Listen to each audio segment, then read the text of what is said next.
Que a graça, a paz, o amor, a misericórdia do nosso Deus Pai, Filho e Espírito Santo se multipliquem sobre nós, a nossa vida e a partir de nós. Convido você a abrir sua Bíblia no Salmo 119.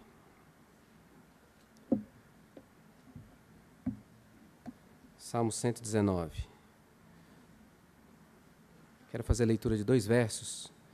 Peço que você acompanhe a sua Bíblia aberta, para que você possa ser guiado pelo Espírito Santo nesse tempo de intercessão, antes da nossa reflexão na palavra. Salmo 119, versos 57 e 58, nós lemos assim: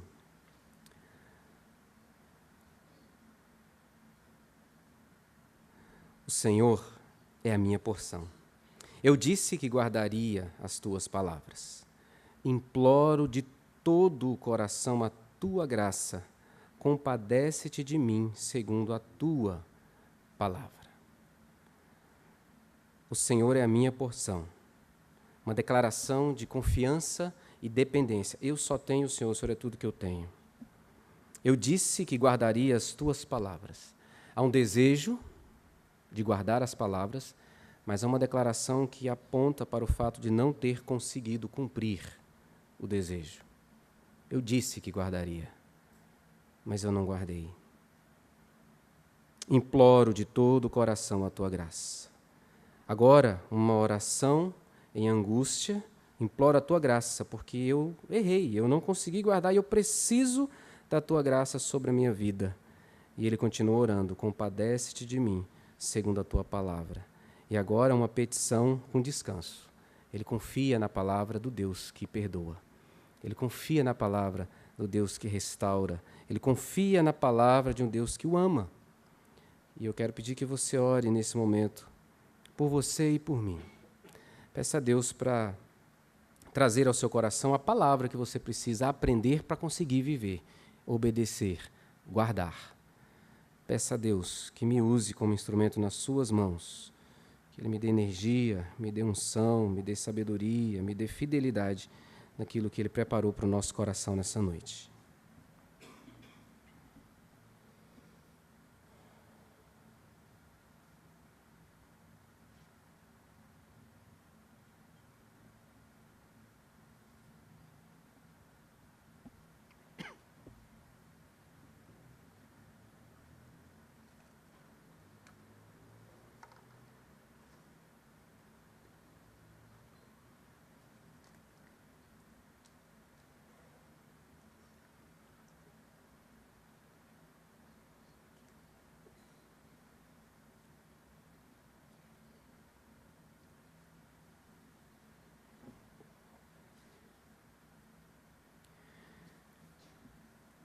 Pai, se estamos aqui, é por Tua graça. Essa graça maravilhosa que nos salvou em Cristo Jesus. Essa graça maravilhosa que nos santifica pela ação do Espírito Santo. Essa graça maravilhosa que nos transforma dia a dia, de glória em glória, a imagem do Teu Filho, o humano perfeito, o ser humano perfeito, aquele que se encarnou para nos ensinar a viver como gente do Senhor. É por Tua graça, Pai, que nós pedimos-te. Fala conosco. Fala ao nosso coração, aquilo que nós precisamos. Cada um aqui, Pai, chegou de um jeito, com a mente focada em algo específico. Alguns com tristeza, outros sem esperança, talvez muitos com alegria no coração por poder adorar ao Senhor no dia como esse. Mas o Senhor sabe a necessidade de cada um de nós. Por isso, como salmista, nós imploramos a Tua graça. O Senhor é tudo o que temos e é o que mais de importante temos. O Deus soberano, Criador, sustentador do universo, é o nosso Deus. Nos ama e está cuidando e trabalhando na nossa vida. É isso o mais importante para a gente. Então queremos Te ouvir. Conforme a Tua palavra, tenha compaixão e traga para a nossa mente, para o nosso entendimento, aquilo que precisamos para sair daqui e aplicar essa verdade e glorificar o Teu santo nome. Tenha misericórdia da minha vida, Pai, me dá a saúde que eu preciso nessa hora. Me dá a intrepidez, a ousadia, me dá a inteira e total dependência do Senhor. Quero ser apenas instrumento nas Tuas mãos. Em nome de Jesus nós te pedimos, Pai. Amém. Pela manhã eu pedi para que quem estivesse presente lesse João capítulo 9. Deixe-me ver quem leu. Então eu vou ter que ler tudo. Abra sua Bíblia em João 9. Hoje nós começamos uma série de mensagens, Encontros da Vida. E hoje vamos ver o primeiro encontro. Então, farei a leitura do capítulo 9 todo, para você ter uma ideia do todo.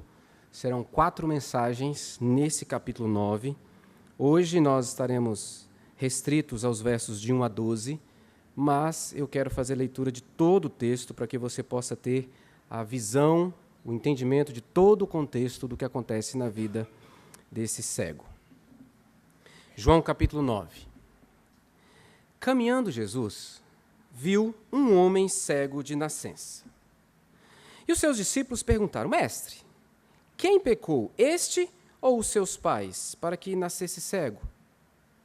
Respondeu Jesus: Nem ele pecou, nem seus pais, mas foi para que se manifestem nele as obras de Deus. É necessário que façamos as obras daquele que me enviou enquanto é dia. A noite vem quando ninguém pode trabalhar. Enquanto estou no mundo, sou a luz do mundo. Dito isto, cuspiu na terra e, tendo feito lodo com a saliva, aplicou aos olhos do cego, dizendo-lhe: Vai, lava-te no tanque de Siloé, que quer dizer enviado. Ele foi, lavou-se e voltou vendo. Então os vizinhos e os que dantes o conheciam de vista, como mendigo, perguntavam: Não é este o que estava sentado pedindo esmolas? Uns diziam: É ele. Outros: Não, mas se parece com ele. Ele mesmo, porém, dizia: Sou eu. Perguntaram-lhe, pois: Como te foram abertos os olhos? Respondeu ele: O homem chamado Jesus fez lodo, untou-me os olhos e disse-me: Vai ao tanque de Siloé e lava-te. Então fui, lavei-me e estou vendo. Disseram-lhe, pois: Onde está ele? Respondeu: Não sei. Levaram, pois, aos fariseus o que dantes fora cego. E era sábado, o dia em que Jesus fez o lodo e lhe abriu os olhos. Então os fariseus, por sua vez, lhe perguntaram como chegar a ver. Ao que lhes respondeu: Aplicou o lodo aos meus olhos, lavei-me e estou vendo. Por isso, alguns dos fariseus diziam: Esse homem não é de Deus, porque não guarda o sábado. Diziam outros: Como pode um homem pecador fazer tamanhos sinais? E houve dissensão entre eles. De novo, perguntaram ao cego: Que dizes tu a respeito dele, visto que te abriu os olhos? Que é profeta, respondeu ele. Não acreditaram os judeus que ele fora cego e que agora via, enquanto não lhe chamaram os pais e os interrogaram: É este o vosso filho de quem dizeis que nasceu cego? Como, pois, vê agora? Então, os pais responderam: Sabemos que é nosso filho que nasceu cego, mas não sabemos como vê agora, ou quem lhe abriu os olhos também não sabemos. Perguntai a ele, idade tem, falará de si mesmo.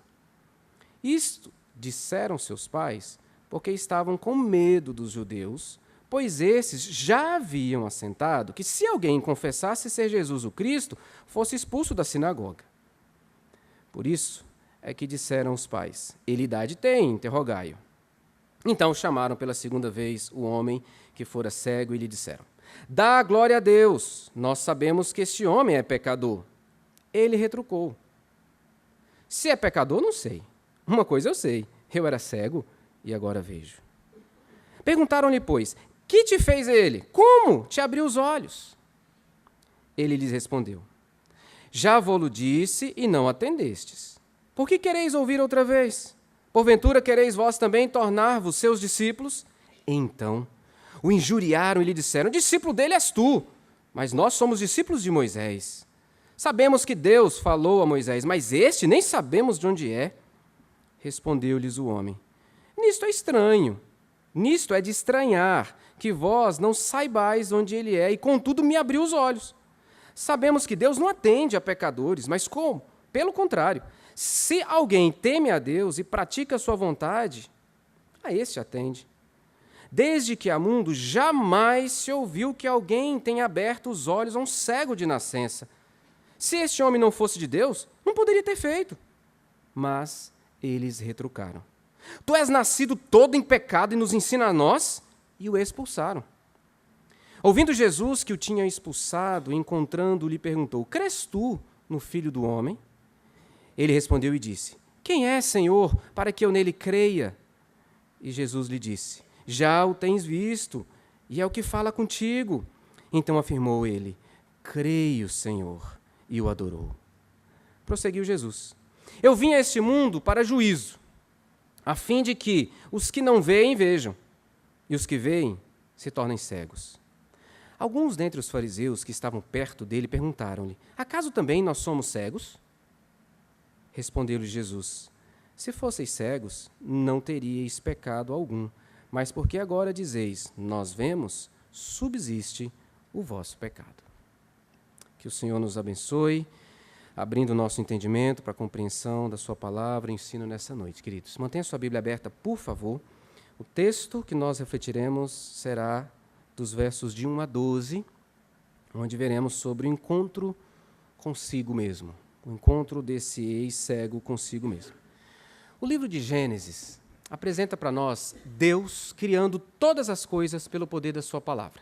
Disse Deus, haja luz, houve luz. E Deus vai, pelo poder da sua palavra, criando todas as coisas.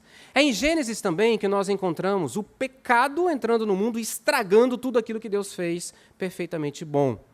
E agora nós estamos diante do Evangelho de João, que tem um objetivo. Ele quer mostrar como que a palavra de Deus vem ao mundo para restaurar todas as coisas que foram estragadas pelo pecado. Assim, João apresenta Deus trazendo a salvação e restauração ao mundo por sua palavra na pessoa de seu Filho. Por quê? Jesus não somente transmite a palavra e o ensino de Deus, Jesus é a própria palavra de Deus, e você vê isso em João capítulo 1. João então vai apresentar, ele não está preocupado com cronologia, ele vai apresentar no seu evangelho como que Jesus e a sua mensagem se revelam a nós, por meio dos milagres, dos diálogos, das ações, das parábolas, das orações. Ele usa tudo isso para mostrar para a gente Jesus e sua mensagem, como isso transforma a nossa vida. Hoje, nós vamos ver esse primeiro encontro da vida de qualquer ser humano, que é um olhar para o próprio coração, entender a sua própria realidade de vida e a sua volta, para poder andar segundo o propósito do Senhor. Encontro deve ser definido por você aí, quando eu falar aqui de encontro da vida, ou encontro consigo, como defrontar com, atinar para. Encontro é se deparar, descobrir depois de buscar. O encontro desse homem é quando ele se depara com algo que ele não tinha visto. Algo que, ainda que estivesse à sua volta, não era perceptível por ele. E pode ser assim também na minha e na sua vida. Neste capítulo, João vai apresentar a cura de um cego de nascença que tem um encontro com Cristo. Ele começa chamando Cristo de homem, pelo meio da conversa, Cristo é um profeta, e no final da narrativa, Cristo é o Senhor da sua vida.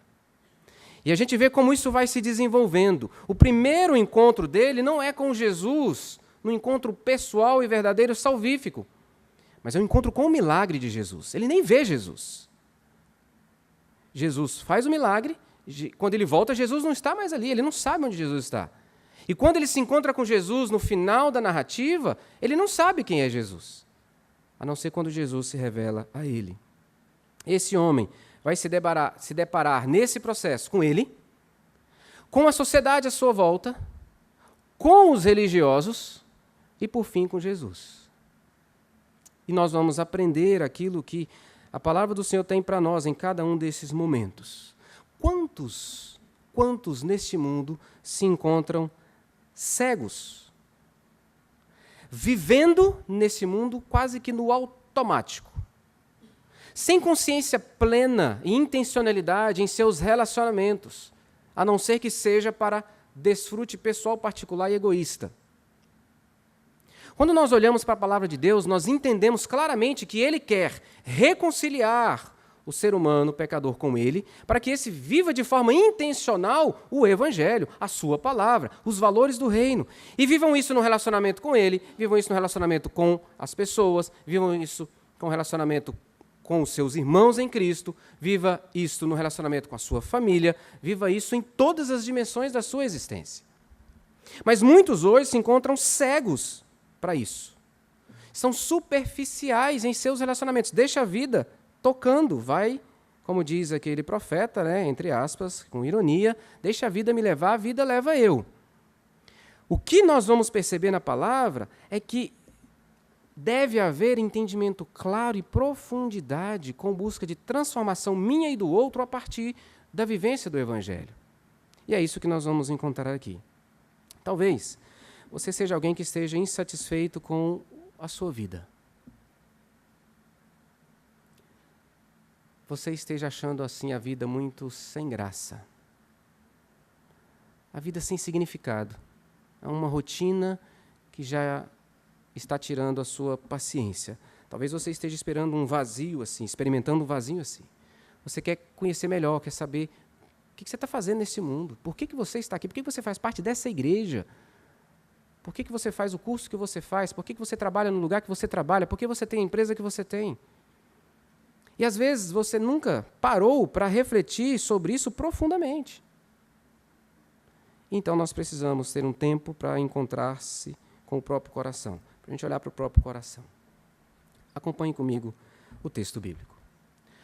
Tudo começa com Jesus Cristo caminhando e vendo. Caminhando, Jesus viu um homem cego de nascença. Meus irmãos, isso aqui é maravilhoso. Jesus sempre vai olhar e ver com intencionalidade de transformação. Isso é maravilhoso. E outro detalhe, veja comigo no verso de número 59 do capítulo 8. Então pegaram em pedras para atirarem nele, mas Jesus se ocultou e saiu do templo. Jesus acaba de ser ameaçado de morte. Jesus ia ser apedrejado porque ele disse que o nome dele é Eu Sou. Ele está dizendo que ele é Deus, Deus encarnado. E os fariseus, os religiosos, querem apedrejá-lo, matá-lo, e ele sai dali e vai caminhando e vê um cego de nascença. Mesmo em meio a sofrimento pessoal, Jesus está atento ao sofrimento do outro. Já é uma primeira lição para mim e para você. E esse Jesus, que é Deus, vem até mim e até você. Olha com compaixão para o nosso sofrimento, olha com ternura, com amor e com propósito de transformação. Dê uma olhada depois na sua Bíblia e vá lendo o Evangelho e veja cada encontro que Jesus teve com as pessoas, se ele não tinha esse desejo, essa intenção de transformação. E aqui começa a nossa reflexão. Esse Jesus, Filho de Deus, cheio de compaixão, amor e graça, vê um homem e vai até ele. O texto segue, e eu quero ver com você 2 momentos da vida desse cego de nascença, e depois algumas aplicações, 4 aplicações para nós. O primeiro momento é a realidade da vida dele antes do milagre de Jesus. Depois, a realidade da vida dele depois que ele é alvo do milagre. E aí, por fim, nós vamos ter as 4 aplicações. Qual era a realidade desse homem, que nós não sabemos o nome, antes do milagre de Jesus? Ele não era conhecido. O verso 1 não traz nome. Nós temos outras narrativas na Bíblia que apresentam nomes de cegos, como, por exemplo, Marcos 10:46, que apresenta o nome de um cego chamado Bartimeu. Esse aqui não tem nome. Esse aqui, por estar cego, dependia da caridade pública. O verso de número, acompanhe aí na sua Bíblia, por favor. O verso de número 8 diz que ele era visto como mendigo e visto de vista. Então os vizinhos que o dantes o conheciam de vista, mendigando ou como mendigo. Então esse homem era da classe mais pobre e humilde, por isso mendigava. E eu pergunto para você, você conhece algum mendigo? Talvez você diga, ou esteja pensando, sim, eu já vi alguns. Não, você não conhece. Para conhecer, você tem que ter relacionamento. Você tem que saber nome, você tem que conversar, tem que saber da história, você tem que, de alguma forma, conviver. Então, nós podemos ter de vista alguns mendigos, mas nós não os conhecemos. Era o mesmo caso dele, ninguém conhecia. Antes do milagre de Jesus, ele era desconhecido. Ele era alguém desconhecido. Não se conhece ninguém, apenas olhando de vista. Segunda coisa, ele era discriminado. O verso 2 tem uma pergunta dos discípulos: Mestre, quem pecou, este ou seus pais, para que nascesse cego? A pergunta dos discípulos está fundamentada numa crença judaica de que aqueles que tinham pecados específicos sofriam punições específicas. Então, se ele é cego de nascença, Senhor, o que aconteceu? Se ele já nasceu cego, ele não tem nem tempo de pecar. Como é que é isso? Foi os pais deles, então, que pecaram? Porque o judeu entendia que esses que tinham pecados escabrosos recebiam punição divina. E esse aqui, se já era cego de nascença, a coisa era feia para o lado dele. E não era apenas uma crença dos discípulos. Se você ver comigo no verso 34, essa era a crença dos fariseus, dos religiosos, dos líderes da igreja do ex-cego.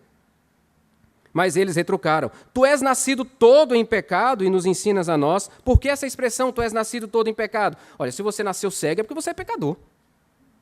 Deus te castigou. Então veja que ele sofre discriminação. E ele sabia disso, ele sentia isso na pele. As pessoas passavam de largo.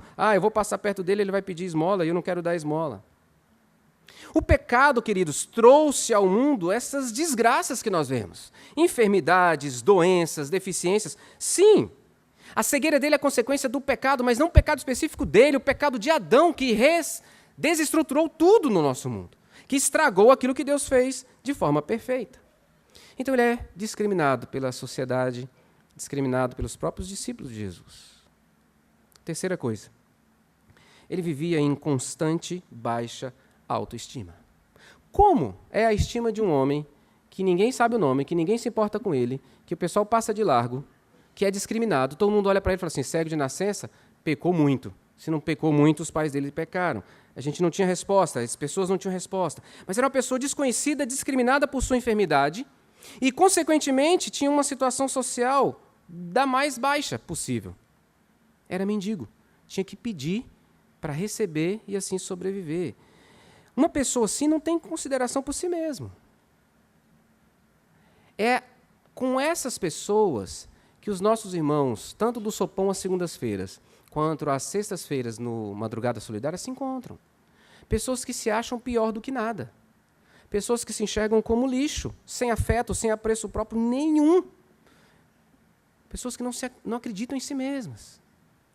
Essa era a realidade desse homem, como um cego. Pensar ser cego por ter um pecado e não saber qual pecado, o que isso gerava nele?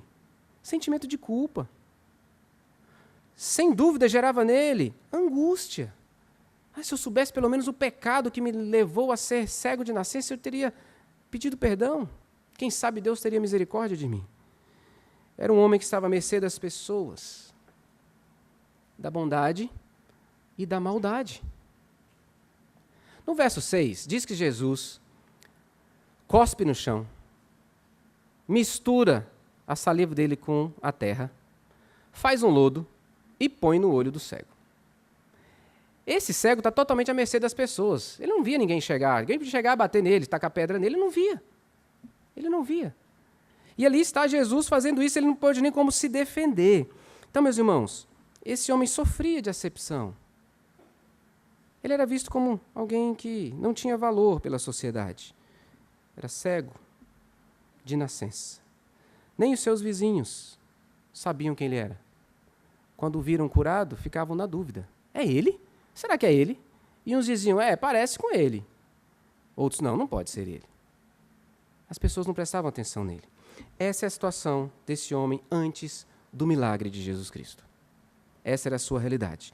Todo esse conjunto de informações, esses 3 destaques que eu fiz, mostra que esse cego sem nome não se conhecia. Ele vivia a realidade que estava à sua volta, mas não sabia nem direito o porquê da sua existência.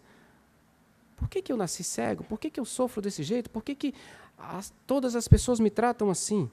Ele precisava, então, de conhecer o próprio coração, de entender sua realidade, de saber quem ele era, por que ele existia, por que ele se relacionava com as pessoas, por que ele se relacionava com a religião, por que ele se relacionava com Deus. Ele precisava entender isso. Isso só é possível quando a gente para e a gente olha para Cristo, porque Cristo faz um milagre na vida da gente de abrir o nosso entendimento para a gente entender o seu propósito para cada um de nós. Somente em Cristo Jesus eu consigo olhar e conhecer o meu próprio coração.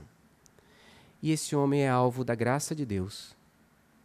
Esse homem é curado da sua cegueira física, mas ele vai ser curado também da sua cegueira emocional, social e espiritual. O que é, então, qual é a realidade da vida desse homem após o milagre de Jesus? Acompanhe comigo. Primeiro, óbvio, depois do milagre ele passou a ver. Ele passou a enxergar tudo o que antes ele não fazia sequer. A menor suspeita de como era uma árvore.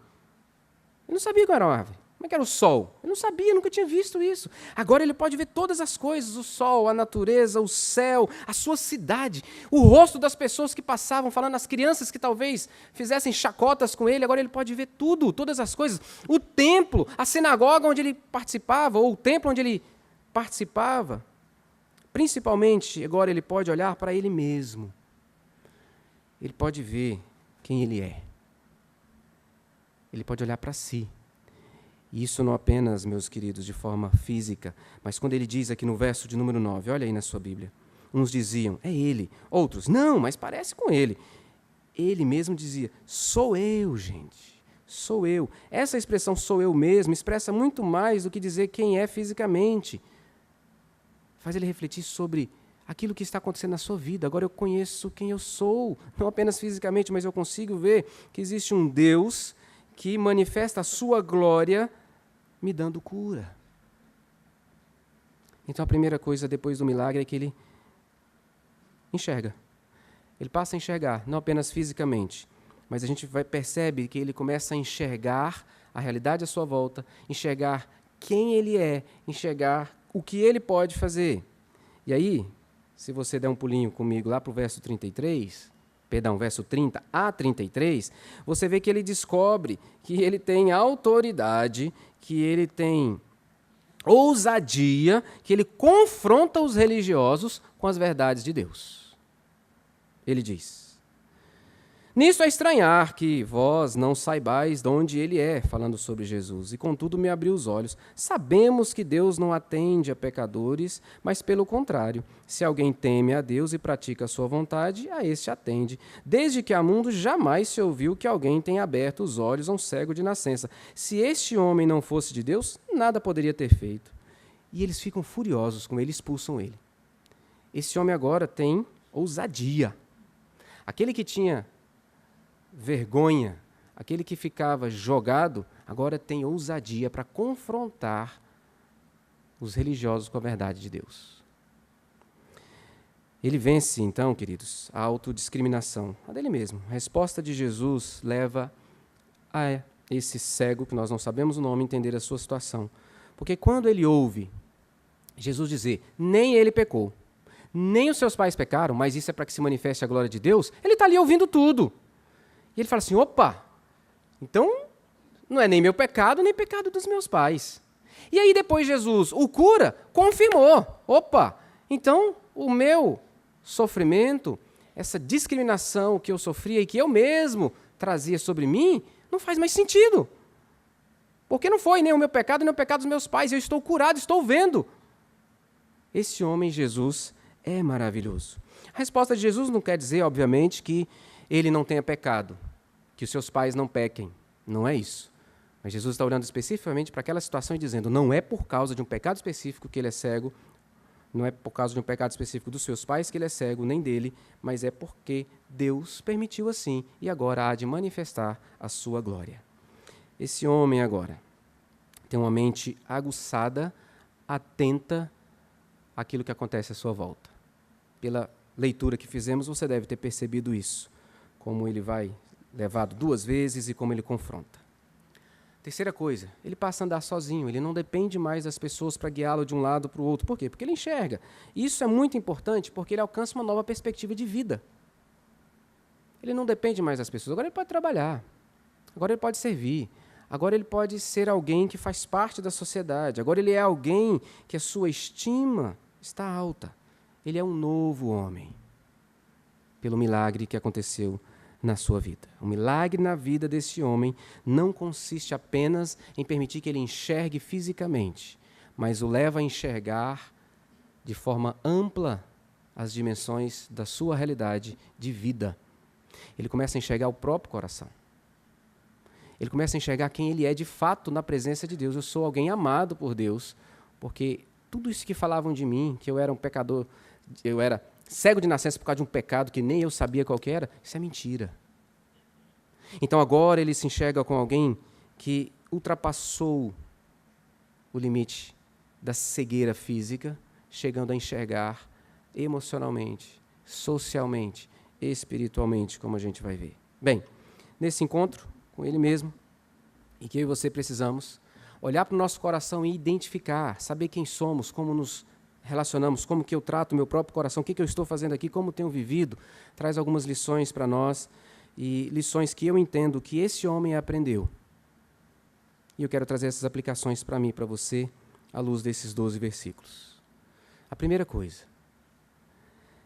eu creio que ele aprendeu, e que nós precisamos aprender, que mais importante é remover o mal do que especular sobre a sua origem. Mais importante para mim e para você é remover o mal do que especular sobre a sua origem. Enquanto os discípulos estão preocupados, Senhor, quem é que pecou? Foram os pais ou foi ele? Qual é a resposta de Jesus, meus irmãos? Não, nenhum nem outro. Jesus quer que eles olhem para aquilo que Deus pode fazer, aquilo que Deus vai fazer. Enquanto os discípulos estão olhando para trás, Jesus olha para frente. Vamos ver o que Deus vai fazer. Os discípulos perguntam, como foi que ele ficou assim? E Jesus responde, o que é que nós podemos fazer por ele?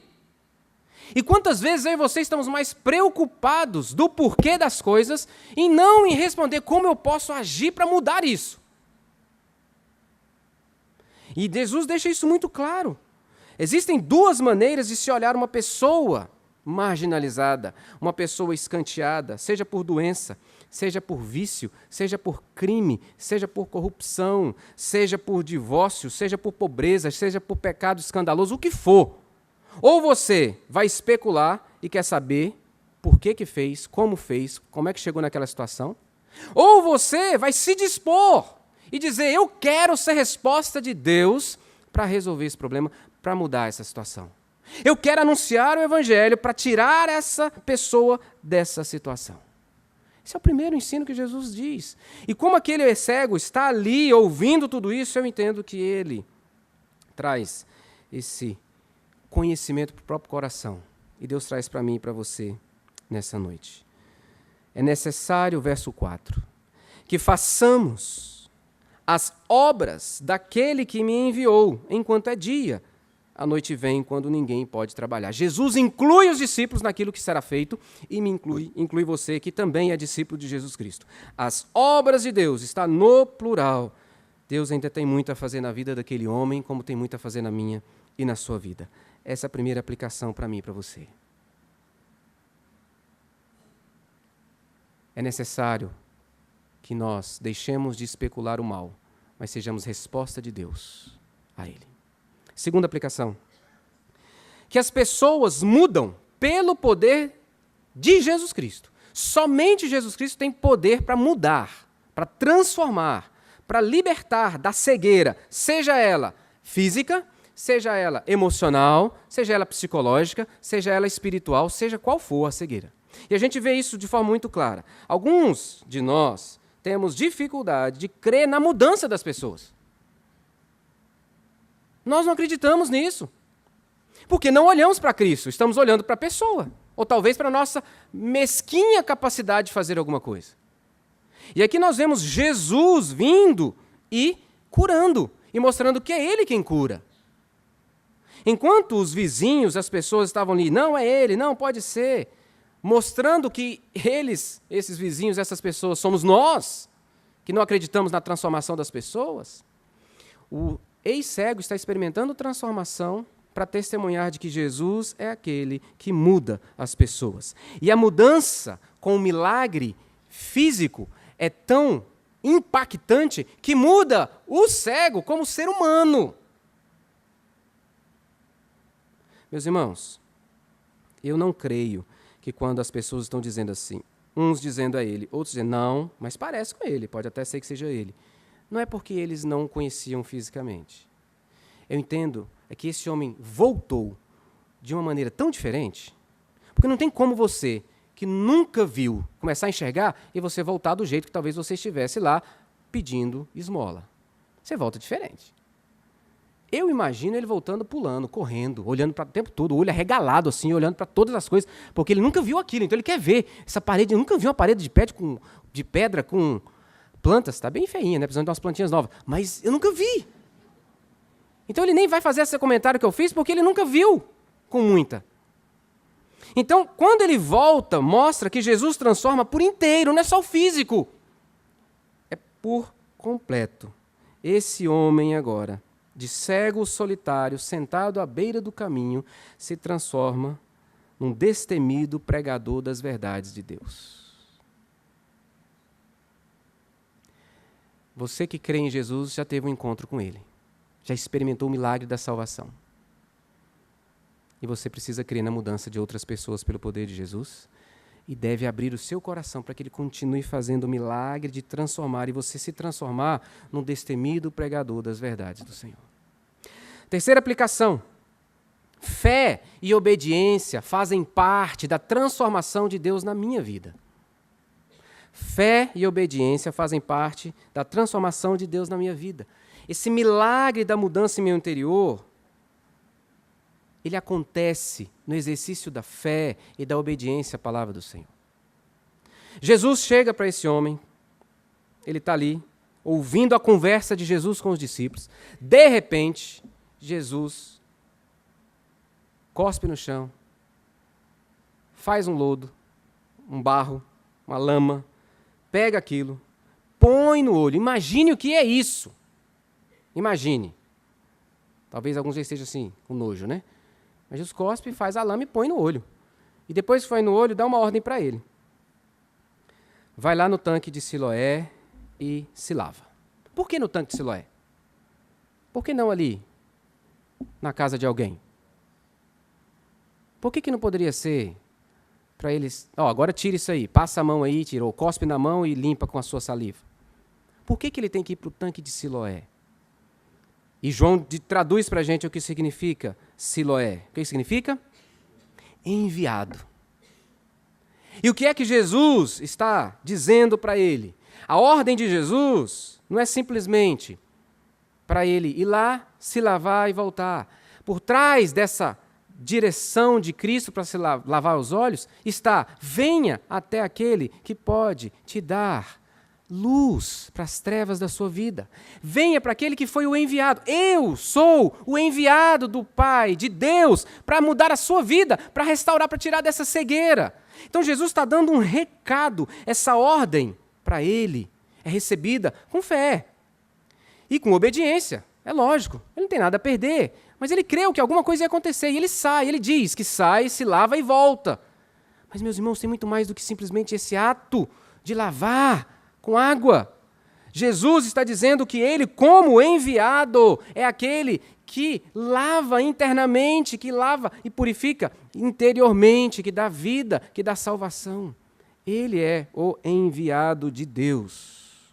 O cego poderia simplesmente ter reclamado daquela nojeira, talvez xingado, mas ele acredita, ele obedece e ele recebe o milagre na vida dele. Quantas vezes Jesus manda que eu e você façamos alguma coisa e a gente não obedece? A gente não acredita. A gente não acredita.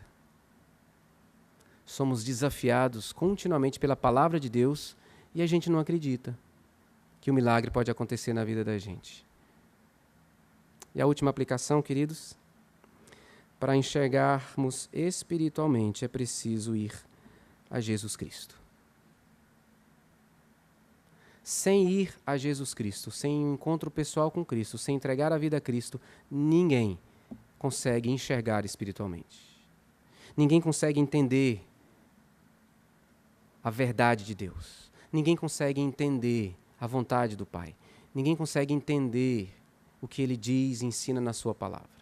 É preciso estar unido a Cristo. É preciso ir ao enviado do Pai.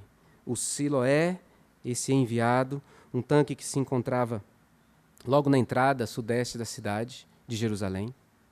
Esse Siloé não tinha nada de especial, como tinha o outro de Betesda, do capítulo 5, onde as águas eram agitadas de vez em quando, e eles acreditavam que naquela hora que era agitada, um anjo estava agitando a água, e quem entrasse primeiro seria curado. Siloé não tem nada disso. Siloé é só um tanque comum, mas simboliza que Jesus é o enviado do Pai. Ao dar essa ordem, Jesus está dramatizando uma parábola, porque ele foi o enviado para livrar as pessoas da cegueira espiritual. Ele é a luz do mundo. Ele acaba de falar isso aqui no verso 5. Enquanto estou no mundo, eu sou a luz do mundo. Então eu vou dar a visão espiritual para esse homem, não apenas vou curá-lo da sua cegueira física. Jesus é o enviado do Pai para purificar, curar todos aqueles que estão cegos. Todos. Aprove o Senhor curar esse da sua cegueira física. Mas, meus irmãos, Jesus ensina que Ele é poderoso para curar da cegueira moral, que tem impedido o ser humano de viver conforme a ética do reino de Deus. E a gente tem visto isso nos nossos dias, cada dia pior. Jesus é aquele que cura da cegueira intelectual, que impede as pessoas de conhecerem a sabedoria de Deus. Jesus cura da cegueira espiritual, que impede as pessoas de viverem um relacionamento com Ele. E estão caminhando a passos largos para a condenação do inferno. É preciso ir a Jesus para ser livre de qualquer cegueira que você experimente. Só Ele, como enviado do Pai, pode nos livrar disso. E o cego experimentou esse milagre de Jesus, que o levou a encontrar-se consigo mesmo, percebendo seu próprio coração e levando a abandonar aquela mediocridade, aquela baixa autoestima, aquela discriminação e começar a viver segundo o plano de Jesus Cristo. É claro que ele ainda vai aprender, e nós vamos ver aqui nas outras mensagens como ele vai crescendo nisso. Ele vai ainda continuar experimentando essa obra de Deus na sua vida. Queridos, ir a Jesus é para nós que já cremos e somos os seus discípulos. Então nós vamos até Ele, pedimos a Ele, consagramos nossa vida a Ele e continuamente clamamos: Senhor, transforma a minha vida, Senhor, transforma a minha vida, Senhor, transforma a minha vida. Aqueles que nunca tiveram um encontro com Cristo, quem vai é Cristo a Ele. É o que aconteceu com o cego. Talvez você esteja nessa noite aqui ou me ouvindo pela mensagem e Jesus está indo até você agora e dizendo: eu quero te libertar dessa cegueira. Você está vivendo na superficialidade, você não sabe nem por que você existe. E eu quero te dar sentido e significado. Eu quero mudar a sua vida como eu mudei desse cego. Eu quero transformar a sua vida. Eu quero dar sentido para ela. Eu quero pedir que você feche os seus olhos e eu quero orar. A você que é discípulo de Jesus, que sua vida já pertence ao Senhor, eu quero lembrar para você algumas coisas que nós ouvimos aqui. Não fique especulando o porquê do mal no mundo. Seja um instrumento nas mãos de Deus para mudar a situação. Não fique especulando o porquê do pecado do seu irmão. Seja um instrumento nas mãos de Deus para ajudá-lo a vencer. Não fique especulando o pecado no mundo. Anuncie o Evangelho para a cura e libertação das pessoas.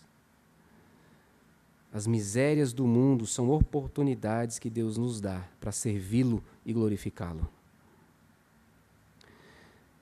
Lembre-se, meu irmão, minha irmã, as pessoas mudam pelo agir de Jesus, então interceda para que Deus transforme, para que Cristo mude, começando no seu coração. Não diga, eu não consigo vencer esse pecado. Não diga, eu não consigo mudar isso na minha vida. Mas ore e peça a Jesus, por favor, mude, transforme, faça um milagre na minha vida. Meu irmão, minha irmã, obedeça ao Senhor.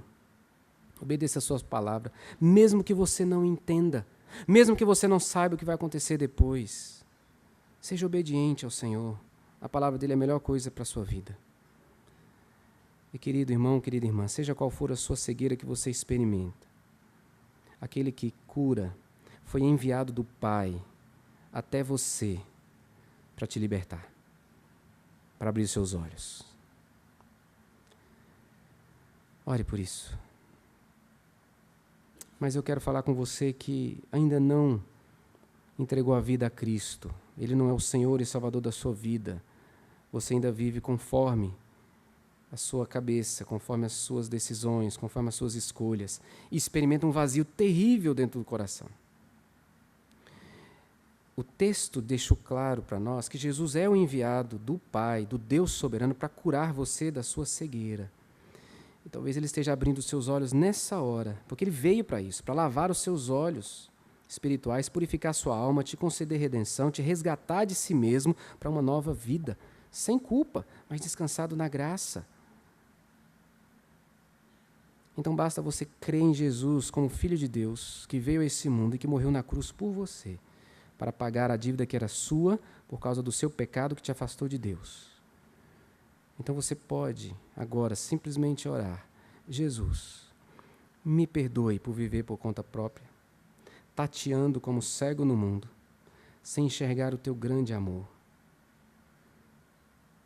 Eu quero entregar a minha vida para ser guiado por ti, porque agora eu enxergo a tua graça. Eu creio em ti como meu Salvador e peço que tu me concedas enxergar a vida eterna que o Senhor preparou para mim. E eu quero viver debaixo do teu cuidado. Eu quero viver debaixo da tua direção. Eu quero desfrutar dessa mesma visão espiritual que esse homem teve. Em nome de Jesus.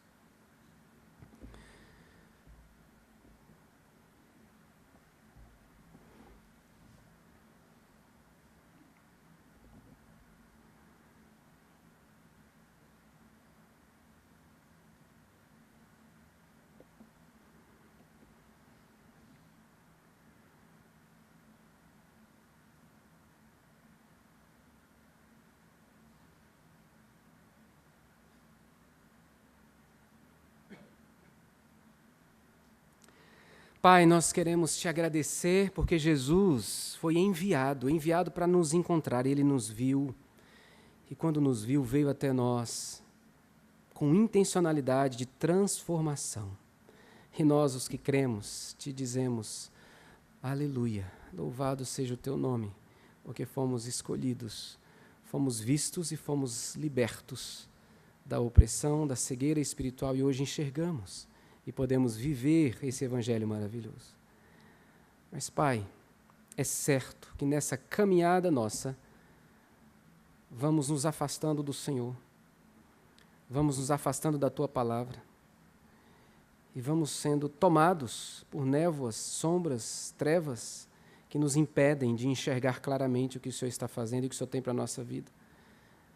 Então nos transforme, Senhor, nos ajude a dar ênfase não em querer descobrir o porquê do mal, do pecado, do divórcio, da separação, do conflito, mas como eu posso ser instrumento nas mãos do Senhor para ajudar as pessoas a experimentarem o melhor que o Senhor tem.